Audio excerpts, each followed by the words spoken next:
Hi, welcome back to the channel. Hope you're well. Right, so being a bit late to the game, getting one of these, the Fuel X Lite. I should have done it early on when the bike was a lot younger, and I did all the other mods to the air filter and exhaust and stuff. Anyway, finally got round to getting one because they're in stock. So it wasn't cheap, about 170 quid from Hitchcock's. Why I bought it? It's nothing to do with getting more performance. I'm just a bit concerned that the bike might run quite lean, And I hope to have this before I did my North Coast 500 when it was sustaining quite high speeds a lot of the time, especially coming back down that East Coast A9 and then back home down the A9. I was just sitting at 60 most of the time, 65 often. So anyway, I've got one and I'll fit it. Now, me being me, it's not your factory fitting style of fitting things. I'll just bodge things and do stuff as I work out as I go along. So I'm going to leave you a recommendation and a link to fellow Scotsman Tiger Ness, who's done a really good informative video where he's fitted one really neatly. So I'm going to put mine in the same place, but I'm just going to use cable ties while Mr. Tiger, he does it right with a little bracket and stuff. Really neat finish. So these are supposed to make the bikes run a bit richer and the carburation smoother. Of course there's a lot of instructions which I kind of had a bit glimpse at, but then I just looked at all the connectors, and having watched Tiger Ness's film I thought I can just quickly knit this together. But anyway, it's usual, seat off, tank off. Again, as always, I seem to have a full tank of petrol when I do stuff. So with all them off, it's just a case of getting that side panel off. I hadn't took one of these off before. I'd actually never looked in the metal panels. It's actually just the one top bolt, and they just unhinge like so. And so there's the area I'm going to put it.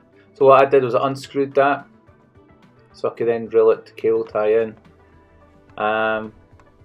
Simple as that, really.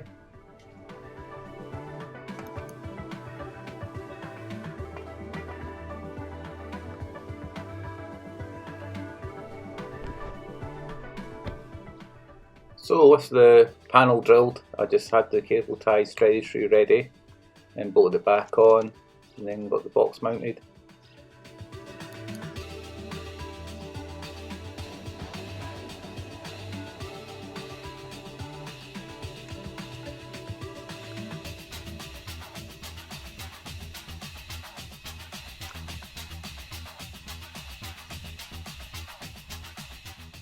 Probably showed these before, but proper cable cutters which cut the cable ties flush, and that way you don't cut your cell on a sharp end. They're worth getting. £5 on eBay, brilliant.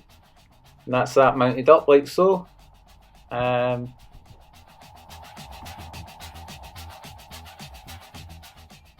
found that these connectors on the Royal Enfields are quite tight first time. A couple of times you disconnect, so be patient unplugging that. Give it a bit of a wiggle. Don't go yanking on the cables obviously, but you'll get that too.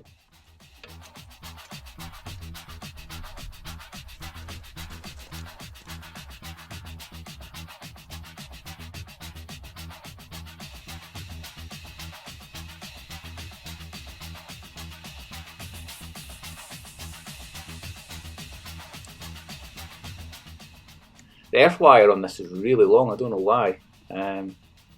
So anyway, I just got this all mounted up above the coil wires and stuff, and then I'd have to cable tie it up off the engine. So what I did was removed the original cable tie that goes right around the loom that you'll see in your top tube, and I just put a new one on which included this loom as well. So obviously the Fuel X just plugs in between that connector. It's really straightforward, you can't go wrong doing this. Easy enough to do. Just do that, and I got everything tidied away into the airbox, cable tied up, and job done nearly.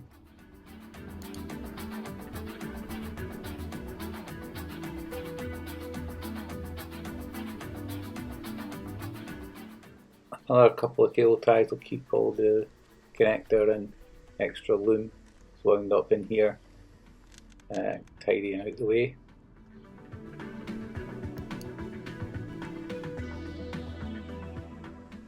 That real long earth wire I just coiled up and I've earthed it above on that top bolt.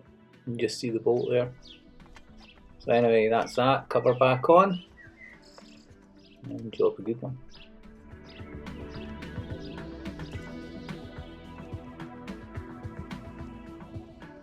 Tank reconnected.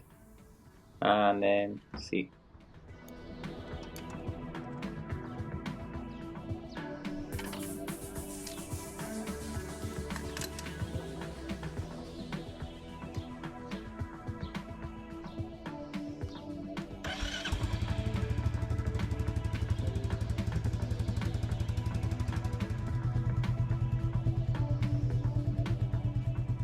So it's a good excuse to give the bike a wash while it's sitting.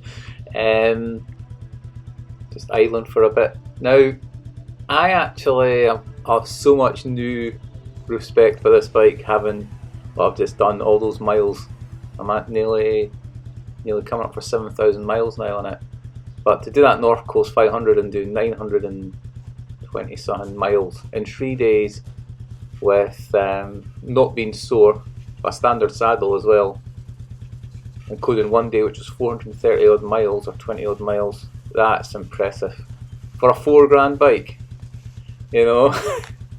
I was speaking to a guy who had a, I don't know how much, £18,000 from a BMW, and he was saying his backside's killing him after 300 miles. So, you know, hats off Royal Enfield for what you've produced. A little gem of a bike, really is.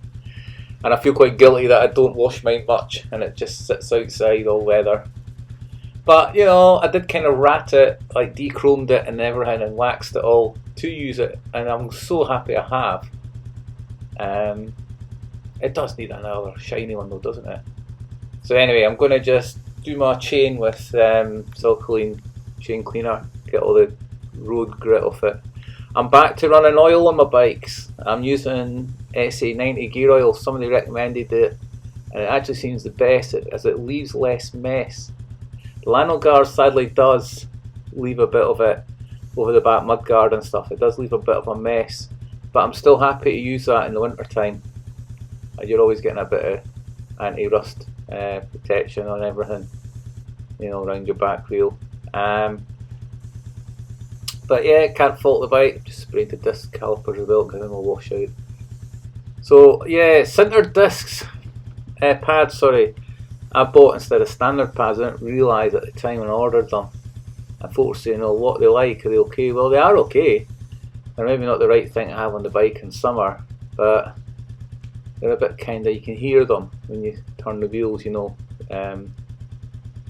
Will they wear the discs out? Well, let's find out. But I don't brake that hard on my bike. I use engine braking. That's what the bikes are for. You know, you don't want to just sit in top gear plodding along with this bike. Use the gearbox, because the engine loves to be used like that. And use the engine for your gear, for your braking, definitely. So anyway, I'm just waffling now. I'll get this bike washed and done, and then we'll be back commuting tomorrow, back to work. So if the weather's right this, I'll get a bit of film. So anyway, she's all clean and bonny now. Look at her, brilliant.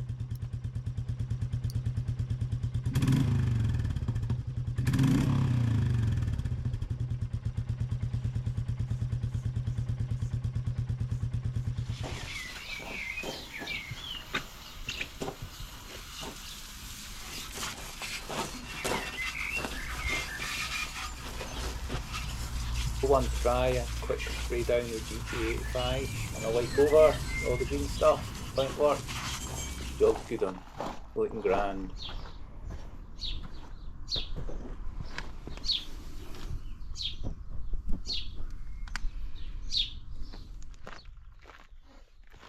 Out a quick run, and carburation is definitely smoother rolling on and off the throttle with that Fuel X fitted. So we'll put more miles on and I'll report back on that next week. So thanks for watching, leave a like as usual, comment if you want, whatever, and I'll definitely get back as always. See you later, bye for now.